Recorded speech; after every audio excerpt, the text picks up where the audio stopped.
Kyle Dubas. They've got the cap guy in Pridham. They have their top level coach in Mike Babcock. And now what was missing was a general manager, but a veteran who knows how the league works, right? When Lou calls you, Bruins office is a bit different than Kyle Dubas. You know, he knows how to deal with guys who've done it for a long time. Now, how much power he has is an interesting question because he is the general manager, and he said yesterday that those guys, Hunter and Dubas, they report to him, but he still reports to Shanahan. And clearly, this is all still Team Shanahan, right? Any big decision is going to go through him. I think it's just another voice, a veteran voice in that new front office. And as a Leaf fan, as you said, George, I think you're optimistic right now, right? All the pieces are playing in the front office. Now, how will it take shape on the ice in years to come? Well, you just hope fans out there saying, because Lou Lamoriello is a guy who never really sat back and had a rebuild in New Jersey. He wanted to go for it, right? He always a guy who wanted to go for it. So all of a sudden, this is a team where Lou Lamoriello is going to sit back and watch this team be terrible for the next 3 to 4 years so they can build something here. Yeah, I think he's excited to get to work too. He said he felt recharged. He's recharged. Is it recharged or recharged? You sounded like a recharge when you did that. He said he's ready to go. He feels reborn. Either or. I can tell you this is that the hierarchy and the breakdown and everything and how the whole thing works. Lou Lamoriello, this is clip number 5 there, Monster. He basically said, everybody's got input. We all have voices, but he is going to make the final decision.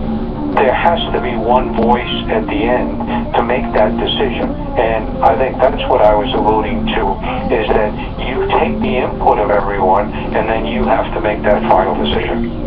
And I don't think he would have taken that job if he didn't have that final decision. I don't think he's there just to mentor. I don't think he's there to be in the rocking chair in the corner going, yeah, that looks like you're doing fine, son. It looks like you're doing great. Oh, I wouldn't do that if I were you, son. That's not him. And that's not how Lou operates. And I'll tell you how Lou operates too. He brings everybody together. He said that, we need a cohesive atmosphere to achieve some greatness. It's the 14 there, Mon.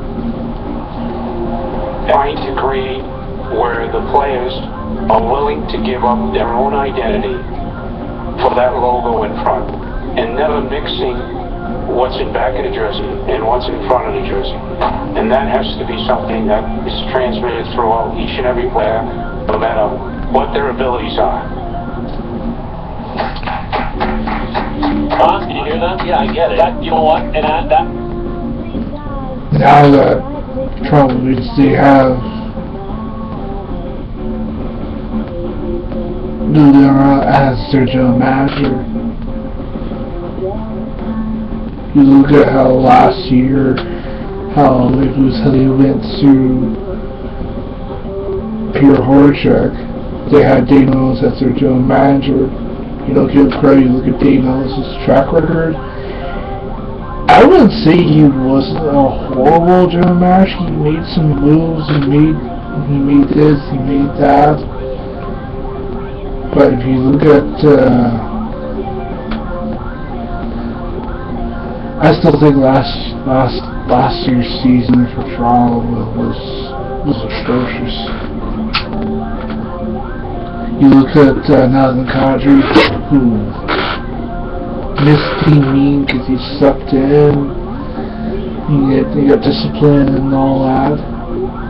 Now, hopefully, Nathan Kadri this time, he's more well aware that he gets his together on the ice. Because you're the guy that loses on the rule that's watching you. That other country, he can be like gone if he doesn't belly up to the table and does what he's supposed to do.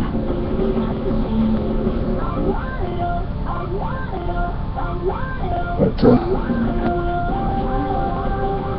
and you got a guy like Mike Babcock too.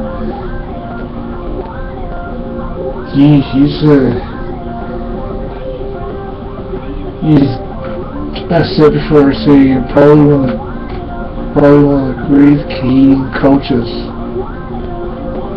of all time. A guy who won a Stanley Cup in Detroit, has won gold medal in Canada, Mike Parker is not a coach that, if I was not in the country, if you're not at practice every day you're supposed to be doing, you're gone. He'll just treat you right out of town real fast. Has been the one problem that has plagued the Toronto Maple Leafs every year. A guy gets to Toronto, the nightlife's spectacular, I get into restaurants, I get to go this, I get free suits, I get free cars, people treat me like I'm a demigod because I play for the Toronto Maple Leafs, my last name's Kadri, my last name's this, my last name, I'm the guy. I'm in the biggest hockey market in the world, and I'm my own brand, and I'm going to tweet for a sandwich company and get free sandwiches, and I live in a penthouse, and I make $7 million a year, and I order pizza to the locker room after, and I haven't paid for a drink in 2 years. What's on the back of my jersey gets me paid, and it gets me, and I won't say the last part, it gets me paid, and it feeds me, and yeah, that one. So and the chicks dig me, and hearing Lou say that yesterday, and I'm watching the press conference, I thought, my God, he just hit the nail on the head.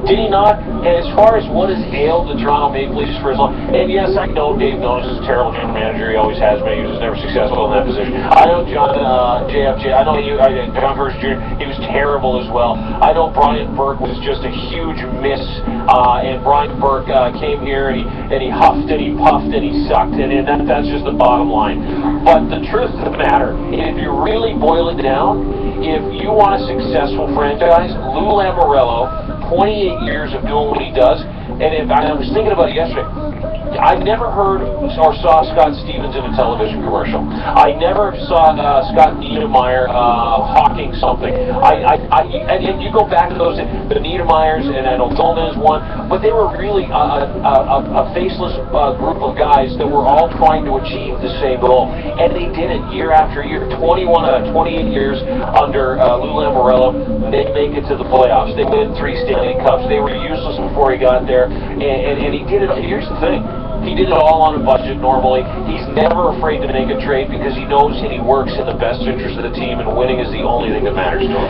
And he always run a really tight organization, as you said there about Scott Stevens. Over the years as a producer, trying to get people from the Devils on the show, it was always very tight. They would only let the coach speak. They'd never let assistants talk that much. It was a really tight run ship, kind of like Shanahan has going with the Leafs right now. So maybe you can see why he brought a guy like Lamoriello in, somebody he looks up to, somebody that drafted him. But he's running this